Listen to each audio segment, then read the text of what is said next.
Sérgio, é uma alegria para nós estarmos aqui. Nós estamos na casa do meu irmão aqui em Bauru. E quero dizer que eu tenho muita alegria de ter você, a Eliane, sua família, né, no corpo de Cristo, de estar aí podendo compartilhar uma palavra do Senhor com os irmãos daí. É uma alegria ver que hoje vocês estão servindo ao Senhor. Gostaria muito que vocês estivessem aqui em Agudos, para que vocês estivessem servindo ao Senhor na obra aqui em Agudos, porque vocês são instrumentos de Deus. E eu estou aqui com humildade para compartilhar uma palavra e fazer um cântico de louvor a Deus. Muito obrigado por vocês nos receberem aí.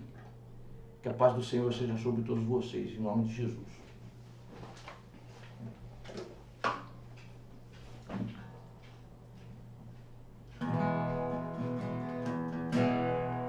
Não há Deus maior, não há Deus melhor,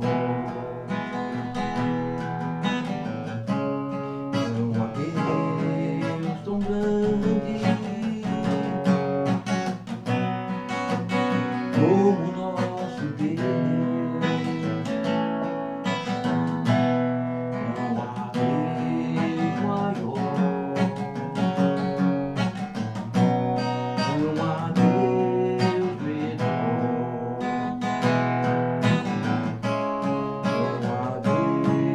tão grande como nosso Deus. Criou os céus, criou a terra, criou o sol e as estrelas, tudo Ele fez, tudo criou, tudo formou.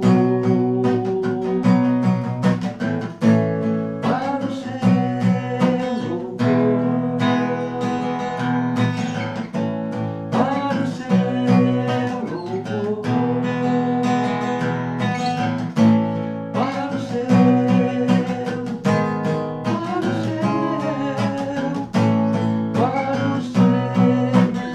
louvor.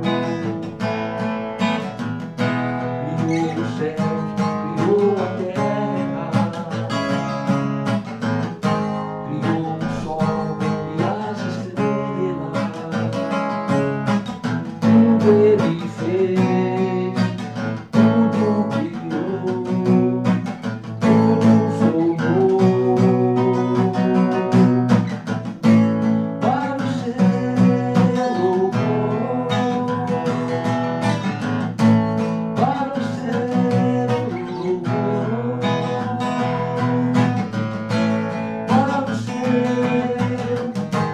para o céu, para o céu louvor.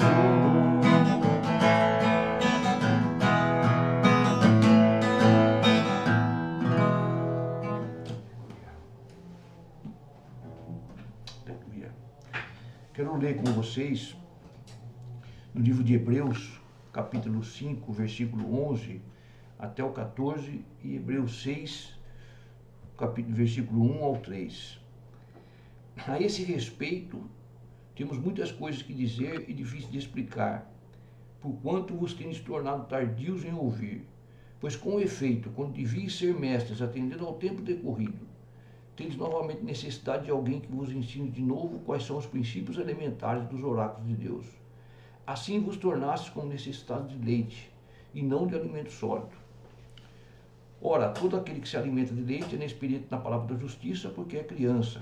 Mas o alimento sólido é para os adultos, para aqueles que pela prática têm as suas faculdades exercitadas para discernir não somente o bem, mas também o mal. Por isso, pondo de parte os princípios elementares da doutrina de Cristo, deixemos de levar para o que é perfeito, não lançando de novo a base do arrependimento de obras mortas, da fé em Deus, o ensino de batismos, da imposição das mãos, da ressurreição dos mortos, do juízo eterno. Isso faremos se Deus permitir.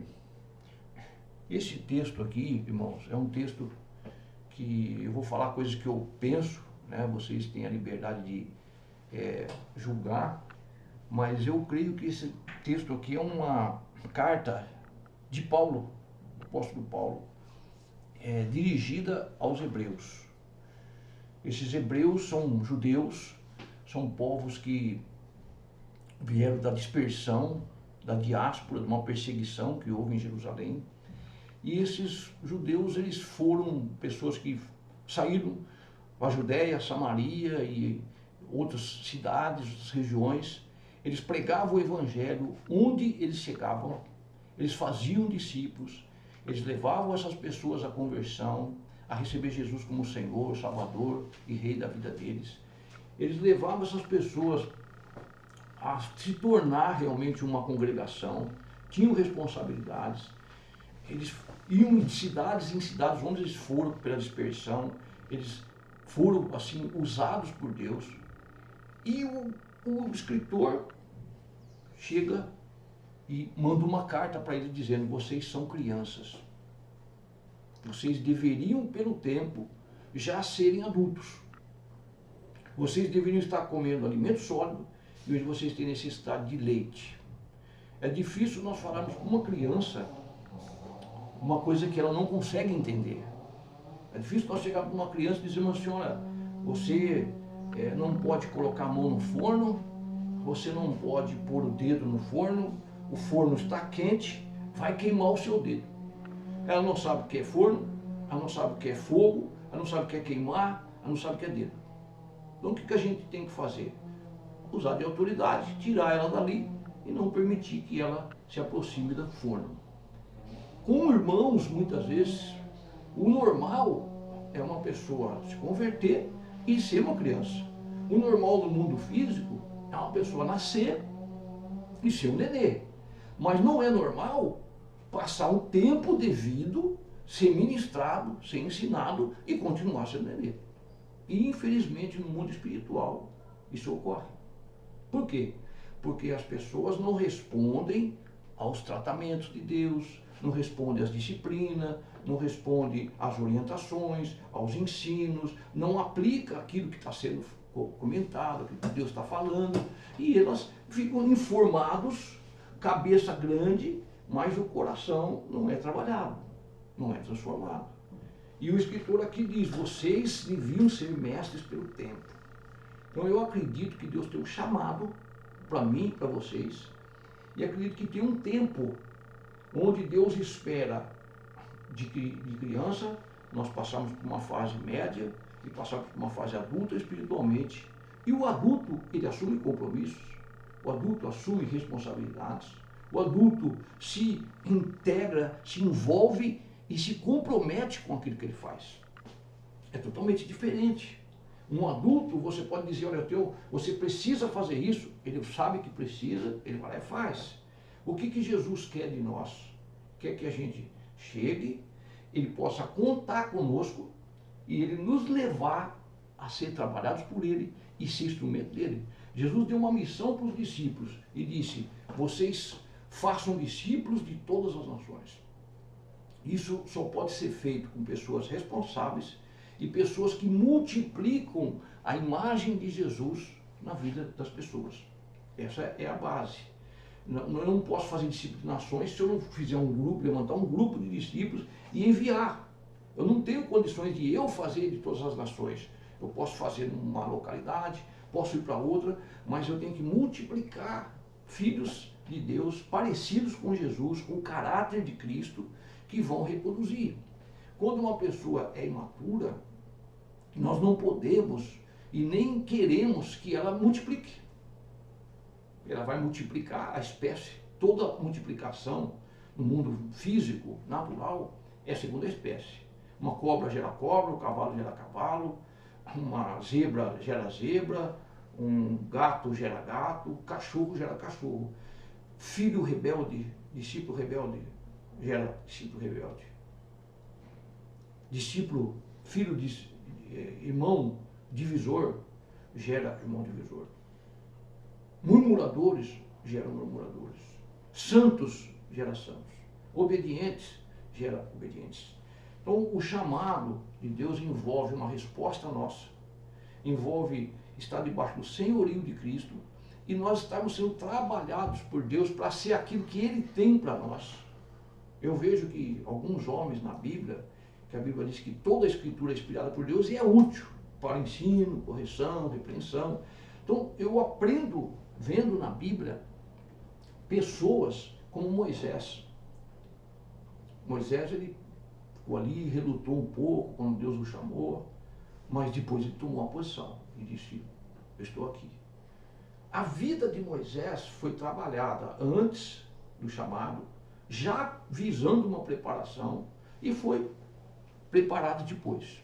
A vida de Moisés mudou.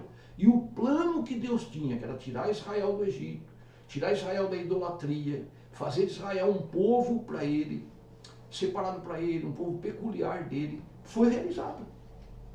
Mas precisou uma pessoa assumir a sua responsabilidade. Na igreja, nós não estamos, ninguém está livre dessa responsabilidade, no meu entender. Mas nem todos assumem. E alguns acham que é só para uns. É só ele que foi chamado para isso. Mas não é essa a realidade. A igreja é o corpo, e o corpo deve funcionar, cada membro, devidamente na sua função.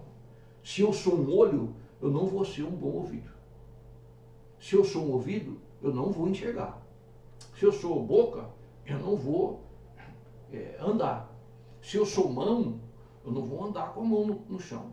Eu vou segurar as coisas, vou acariciar. Se eu sou pé, eu não posso deixar de andar. E às vezes há uma dessintonia onde uma perna vai e a outra não. Onde um braço segura uma coisa e o outro não. Não há correspondência, então ocorrem situações difíceis. Muitas vezes a gente está com a mão machucada, a gente vê quanto faz falta. Você vai carregar algo, não pode usar aquela mão. E você começa a ficar com tantas complicações.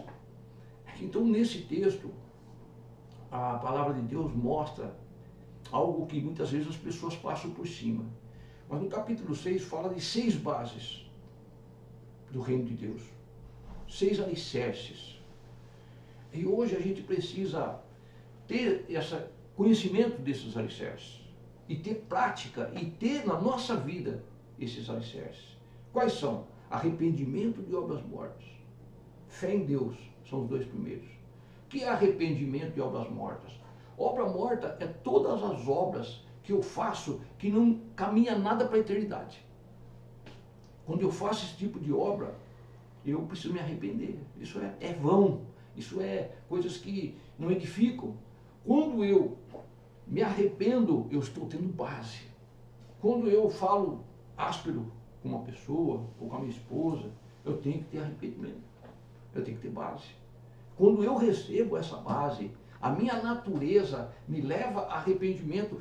Todas as vezes que eu sou arguído, corrigido, ensinado e repreendido, eu devolvo uma atitude de humildade, de quebrantamento, e chego para as pessoas e digo, olha, eu quero te pedir perdão. Porque eu tenho base de arrependimento. E aquela obra foi uma obra fora da palavra, uma atitude sem bom senso, sem ética, sem discrição, sem amor, e eu quero pedir perdão, quero me arrepender diante do Senhor e diante da pessoa. Então hoje nós vamos tomar a ceia, a Bíblia fala, examine-se, pois, o homem a si mesmo. O que é isso? Passar por uma revista, se arrepender, analisar como é que está a nossa vida, se tem alguma coisa para acertar, procurar em Deus acertar. Então, arrependimento de obras mortas é ligado à fé, porque eu tenho que crer, eu tenho que conhecer a Bíblia, conhecer a palavra. Então, arrependimento de obras mortas e fé em Deus são 2 bases. Depois, o ensino de batismos. Temos que ter essa base. Eu não posso entrar agora no momento em cima de todos esses pontos, mas são bases. E a Bíblia fala de vários batismos. O batismo no corpo, batismo nas águas, batismo com o Espírito Santo. E fala também, só tocando um ponto aqui superficialmente, fala sobre o batismo de sofrimento, que a Bíblia menciona como o batismo de fogo. Quando Tiago e João se achegaram certa vez a Jesus, pediram para ele que eles queriam que Jesus concedesse o lugar à direita e à esquerda dele na glória, sentar nessa cadeira. E Jesus falou, vocês não sabem o que vocês estão pedindo. Vocês podem, porventura, beber o cálice que eu bebo? Vocês podem, porventura, receber o batismo com que eu sou batizado? E eles, talvez, até sem entender, disseram, podemos. E Jesus falou, vocês vão beber o cálice e vão receber o batismo. Mas o assentar-se à minha direita e à minha esquerda já está reservado para o meu Pai. E aí, então, houve uma revelação aí de que esse cálice, esse batismo, significa sofrimento para purificação, no sentido de injustiças, caráter tratado, perseguições, assim, situações que vão trabalhando na nossa natureza e vão mudando o nosso caráter, nos ensinando a perdoar, nos ensinando a amar, nos ensinando a suportar a debilidade das pessoas. Muitas vezes a gente vai falar uma coisa para uma pessoa, a gente tem razão, a pessoa vem, acusa, diz que não, a gente precisa aprender a superar essas situações, e muitas vezes a gente é acusado, humilhado, e tudo isso é um cálice. E qual foi o cálice de Jesus? Foi a morte, foi o sofrimento por nós, foi a cruz, foi a afronta, a humilhação e tudo mais. Então, esse batismo é um batismo que a igreja quer amadurecer, quer crescer espiritualmente. Eu vou ser sincero para vocês, irmãos. Eu pedi um dia ao Senhor, eu falei, Deus, não manda uma carta para mim. Por favor, por enquanto não. Trabalha comigo. Depois o Senhor manda uma carta para mim. Porque receber uma carta dizendo que eu devia ser mestre e sou uma criança é muito desagradável. E muitas vezes, muitas pessoas devem receber. Se for receber a avaliação espiritual de Deus, vai receber essa carta. Você deveria ser mestre já. Você já deveria estar dando fruto. Você já deveria ser pai espiritual. E você não passa de uma criança, um zangão, um iracundo, uma pessoa que só dá trabalho. Eu quero fazer parte com você de pessoas que trabalham, não de pessoas que dão trabalho. Infelizmente, hoje na igreja, muitas vezes a gente dá leite, dá alimento para a pessoa e depois vê a resposta é carne, carne, carne. É desobediência, desobediência, desobediência. Má reputação, maus testemunhos, endividados, desorganizados, indisciplinados e falhos. Outra base, imposição das mãos. Precisamos aprender essa base, como agir, onde impor as mãos, onde não impor as mãos, quem vai impor as mãos sobre nós, quem não vai impor as mãos sobre nós. E nós temos que falar, muitas vezes, casos assim. Eu me lembro de uma vez que nós estávamos numa reunião, nossa congregação, numa casa, e chegou um rapaz que ele se interessou por uma moça, e essa moça estava com um problema no casamento dela, e ela tinha vindo embora, e largado o marido, e ficado um tempo na nossa cidade. A moça era bonita, o rapaz veio, entrou na nossa reunião por causa da moça. Ele era usuário de drogas, tudo.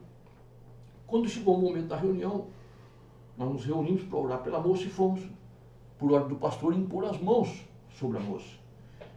E o rapaz veio e pôs as suas mãos. E o pastor disse para ele, tira suas mãos daí.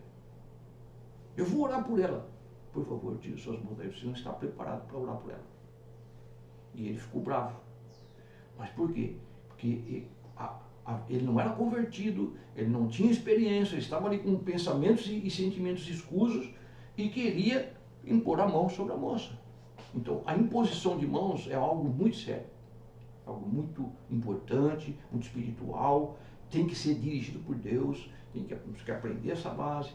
Depois vem a ressurreição dos mortos, juízo eterno, julgamento, o final dos tempos, como vai ser as coisas com Deus. Nós temos que aprender essas bases. E eu quero deixar com vocês, assim, essa pequena palavra, dizendo que o que nós precisamos, de todos vocês que estão aí, num outro país, precisamos de pessoas, a igreja precisa de pessoas, que não somente se envolvem, mas se comprometem com o chamado de Deus, se colocam como discípulos, se submetem às suas hierarquias, aos seus líderes, aos pais espirituais, submetem à palavra de Deus, são trabalhados por Deus e chegam ao ponto de ouvir aquilo que Jesus falou para os seus discípulos.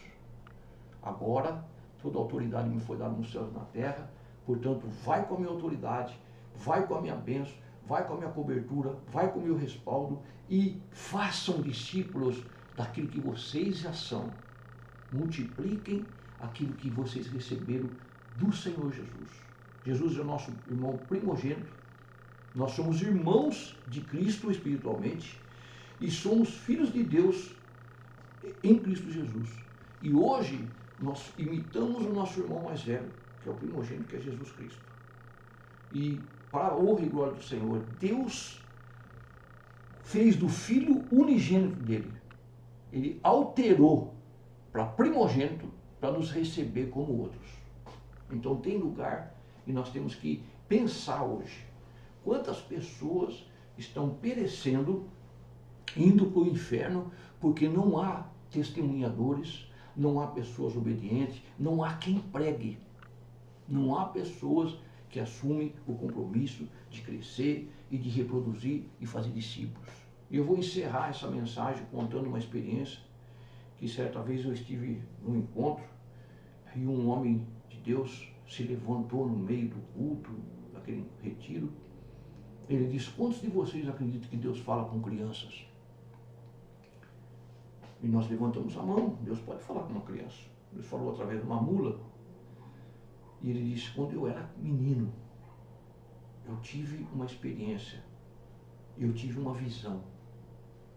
E nessa visão eu me vi num abismo, pendurado numa raiz de uma árvore. E eu estava desesperado, eu não via o fundo desse abismo. E muitas pessoas do meu lado, dos meus lados, estavam pendurados em abismo, em raízes, e também gritando desesperados. E muitos caíam e gritavam, que eu escutava aquele grito horrível deles caindo. E nessa revelação que eu tive, ele contando, quando eu era criança, apareceu na minha frente uma corda. E nessa visão eu me agarrei a essa corda e fui levado para cima e fui tirado daquele lugar. Quando passou anos na minha vida, ele contando, eu tive uma revelação. E nessa revelação eu me vi espiritualmente num lugar, e à minha frente tinha um abismo, pessoas penduradas nesse abismo, em raízes, e essas pessoas caíam, gritavam desesperados, com gritos terríveis, e eu não me importava com isso. Isso não me deixava preocupado. Imagine você, uma pessoa pedindo socorro, você podendo socorrer e você não preocupado. E quando nessa revelação, nessa segunda revelação, ele olhou para o chão, ele viu uma corda. E ele entendeu. O Senhor me resgatou e agora Ele quer que eu seja um resgatador em nome de Jesus. Então, meus irmãos, nós temos que resgatar pessoas. E eu agradeço a Deus porque vocês têm feito isso. Eu agradeço a Deus porque vocês estão imbuídos e comprometidos com esse chamado. Não há coisa mais nobre. Para o mundo, eles não valorizam. Mas no céu, alguém que fala sim, com coração, com corpo, com resolução e com atitudes práticas, esse é honrado por Deus. E Jesus falou: toda a autoridade me foi dada, eu vos dei poder para pisar de serpentes e escorpiões, nada absolutamente vos causará dano. Vai em meu nome expelirão demônios, meu nome curarão enfermos, meu nome purificarão os leprosos, meu nome ressuscitarão mortos. Esse é o respaldo, esse é o nosso Deus, o provedor, para que nós possamos fazer aquilo que ainda não terminou. Jesus deu um início espetacular na obra que ele fez, na sua geração, no tempo que ele veio aqui. Mas ele disse: agora é vocês. E Atos dos Apóstolos mostra que eles assumiram. E eu quero dizer para você, Sérgio, obrigado que você tenha assumido. Obrigado, Liana. Quero dizer para vocês que estão aí, assumam o chamado honroso que o Senhor Jesus Cristo nos fez. Em nome de Jesus. Um abraço para todos vocês.